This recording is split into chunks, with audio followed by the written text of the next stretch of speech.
Am I the a-hole for telling my ex he can figure out his own damn gifts for his own kids and stop expecting free stuff from me? I found out my ex was having an affair 5 years ago. He left me for the other woman, who he now has 3 kids with. We have 2 together. Our daughter is 10 and our son is 8. At first, I did my best to try and put things in the past and think of the kids by being considerate when it came to their siblings. And then they started expecting me to send more and more. I'm talking not just something for Christmas or birthdays, but Easter and whenever I get my kids something big just because. It was also the expectation that I would take them on fun trips with my kids, that I would have them in my home. And I just can't. I hate my ex. I hate his wife, and I don't love their kids, even as my kids' siblings. I don't hate them, but I also don't want to be part of their lives. Might sound terrible, but I just can't. Even with them being cute babies and toddlers, there is just too much that went on with me and my ex and his affair partner that I can't deal. Now, ex is claiming that this is hurting the kids. I'm a spiteful witch, that I owe it to our kids to be a better person, etc. And that it made the kids days to have gifts from someone other than mom and dad, since his wife is a former foster kid and he was disowned by his family for cheating. They're very religious and do not approve of divorce or any kind of cheating, and I can confirm they were disgusted by his actions. So the kids only have them. X was never a person who had a lot of friends, and definitely not someone who would buy gifts for the kids.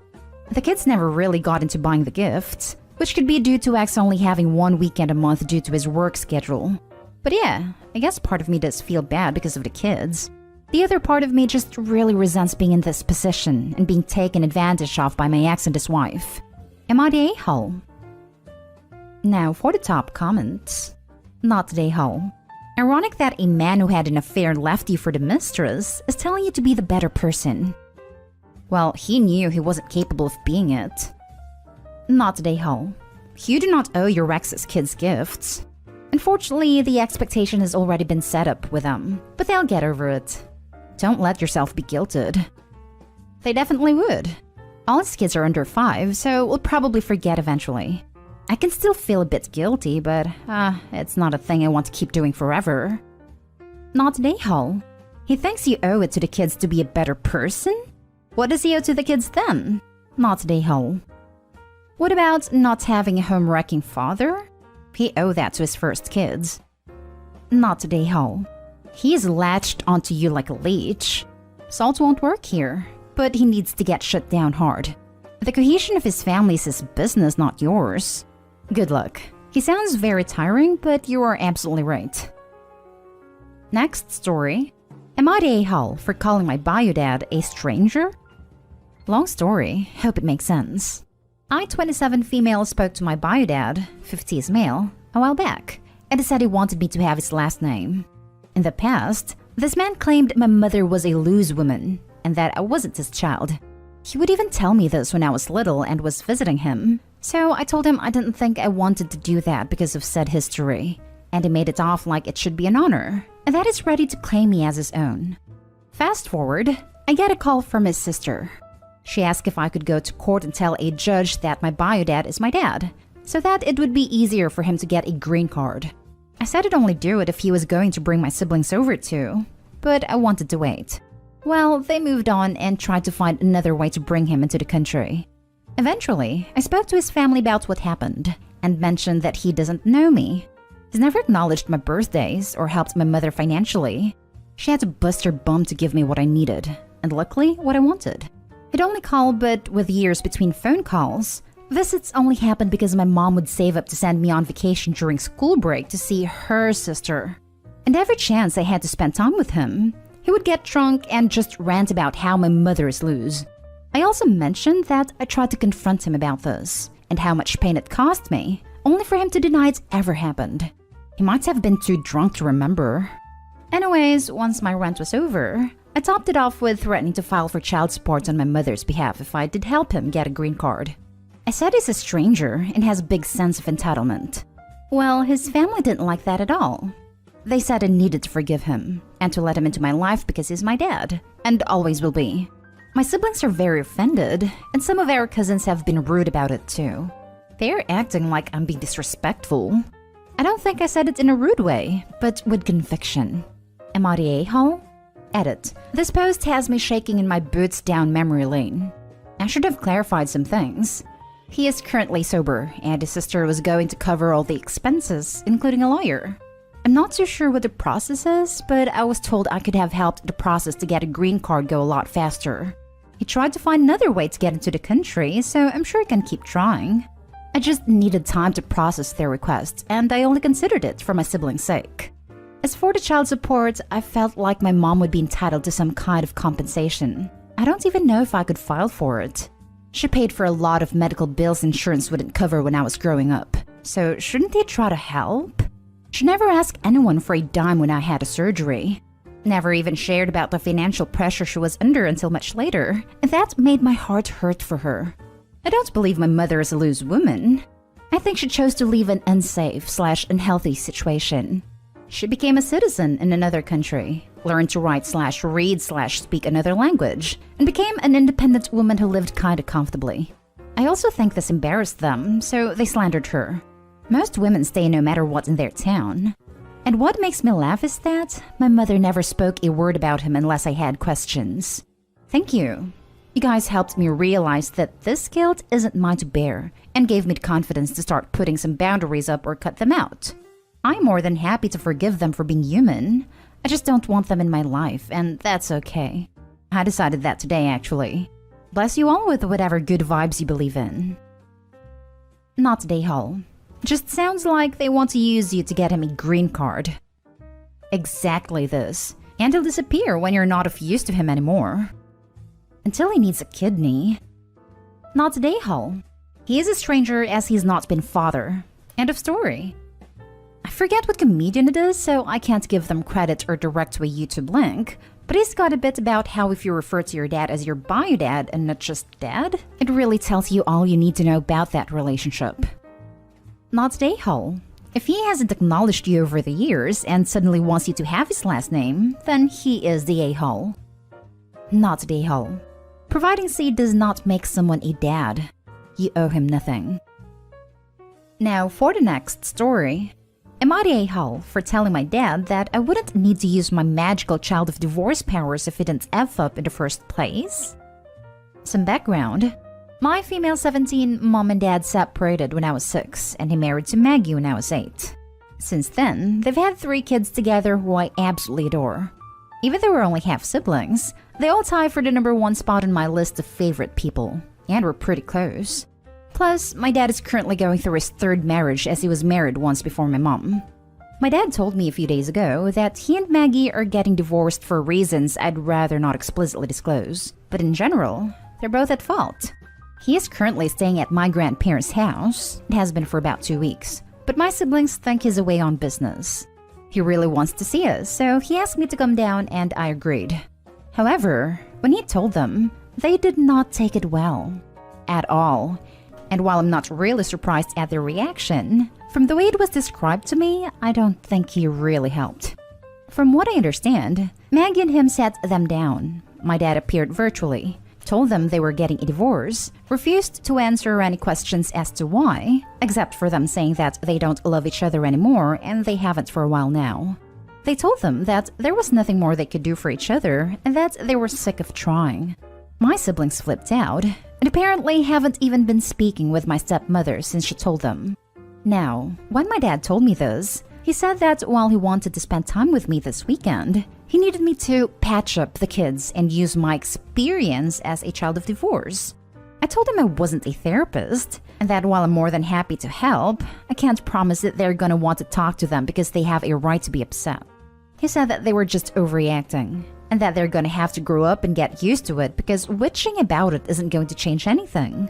At this point, I just straight up told him that if some people could keep it in their pants, maybe we wouldn't be here. He said that was unfair, and that he was my father, and that I had no right to talk to him like that. I responded that he had no right to tell my siblings, or anybody, how to feel, and that I hoped for the next marriage he might get it together. He hung up. Am I the a-hole? Now for the comments. Not today, Hull. You were 17 years old, and you were right with everything. 1, you are not a therapist. 2, you and your siblings don't ask to be born. 3, you and your siblings has a right to be upset. But for your sake, don't let you used by them. It is their responsibility to bring their stuff together, not yours. Would probably be nice if Opie to speak to her siblings as a child of a divorce and tell them that they'll get through it.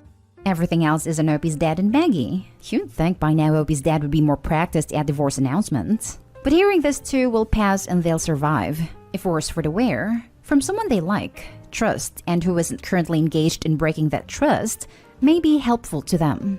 Lord knows these kids can't rely on their parents. Not an a-hole.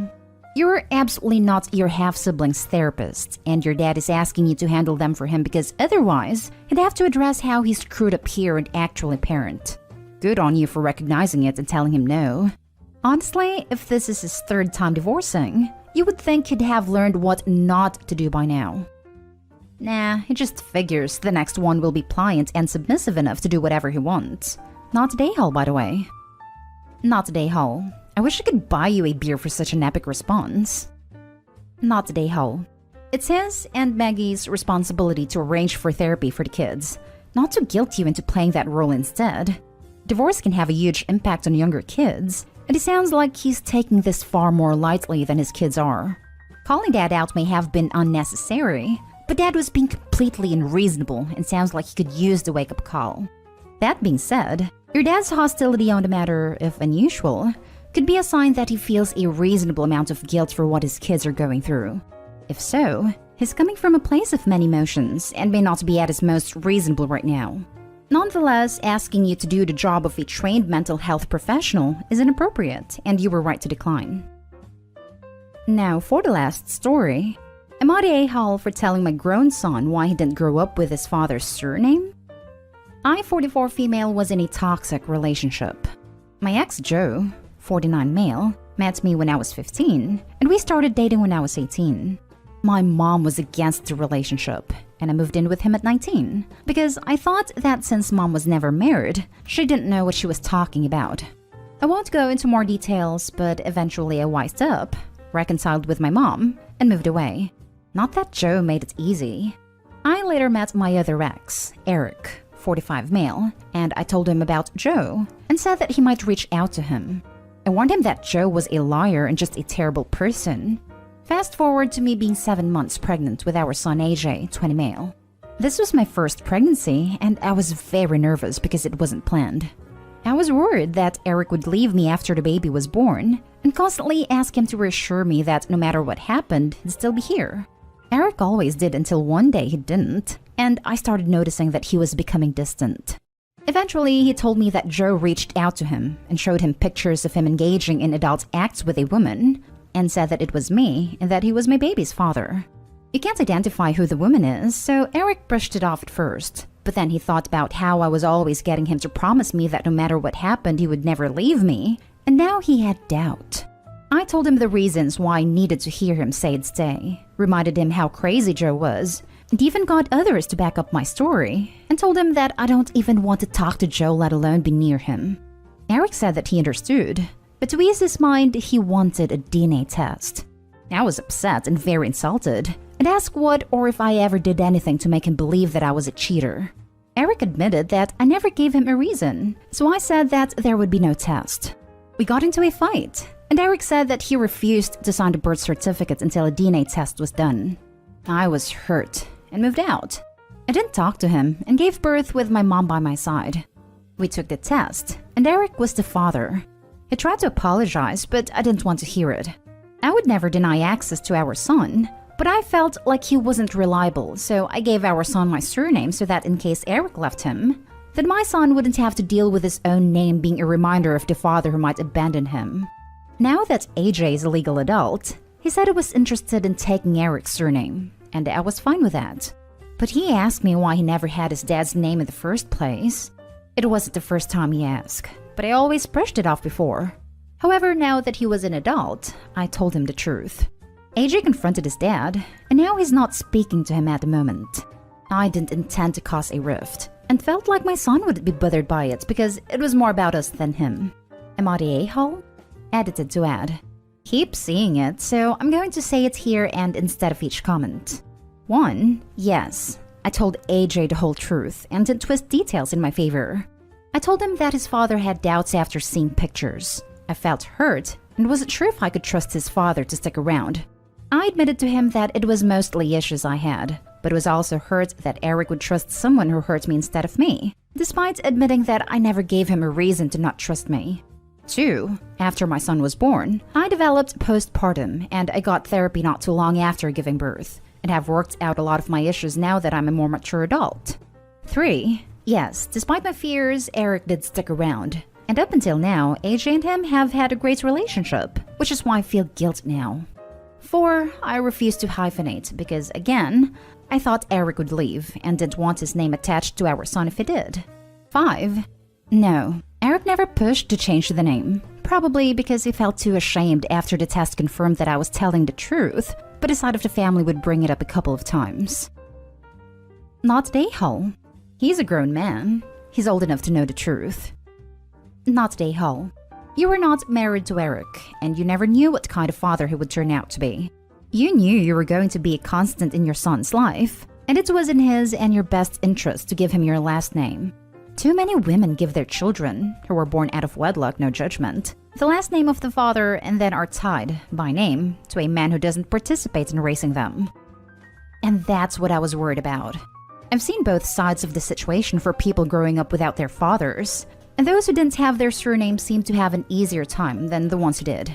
Not Dayhall. He believed your abuser over you, effectively letting your known abuser use him to further his mistreatment on you. Dude's an accomplice to his act.